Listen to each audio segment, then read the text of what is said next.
Hi hello నమస్తే welcome back to my channel. తక్కువ బడ్జెట్లో క్లీటెట్లో ఉన్న మంచి ప్రాపర్టీని సేల్కి అయితే తీసుకొచ్చాను. ఈ వీడియోని ఎక్కడ స్కిప్ చేయకుండా లాస్ట్ వరకు చూడండి. ప్రజెంట్ మీరు చూస్తున్న ఈ ప్రాపర్టీ వచ్చేసి ప్రకాశం జిల్లా కనిగిరి మండలం కనిగిరి టౌన్ నుంచి జస్ట్ 15 కిలోమీటర్ డిస్టెన్స్లో 20 ఎకరాల పొలం. ఎకరా కేవలం 5 లక్షలు మాత్రమేనండి. పొలం విషయానికి వచ్చేసరికి ప్యూర్ రెడ్ సాయిల్ అండ్ ఎర్రమట్టి నేల, అన్ని పంటలకు చాలా అనుకూలంగా ఉంటుంది.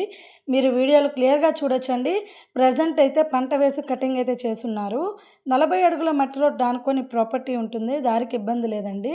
So clear title and registration property. పొలంలో బోరు ఫెన్సింగ్ లేదండి. బోరు వేయించుకుంటే 100-200 అడుగులు నీళ్ళు పడతాయి. 2.5 ఇంచ్ వరకు వాటర్ వస్తాయండి. సో 20 ఎకరాల పొలం. ఎకరా కేవలం 5 లక్షలు మాత్రమేనండి. ఎవరైనా ఈ ల్యాండ్ తీసుకునే ఇంట్రెస్ట్ ఉంటే పైన కనిపిస్తున్న మా నెంబర్కి కాల్ చేయండి. ఎవరైనా ఇళ్ళ స్థలాలు, పొలాలు అమ్మదలిచినా కొనదలిచినా మమ్మల్ని సంప్రదించండి. పొలం తీసుకునే ఆలోచన ఉన్న వారికి వీడియోని షేర్ చేయండి. Thank you so much.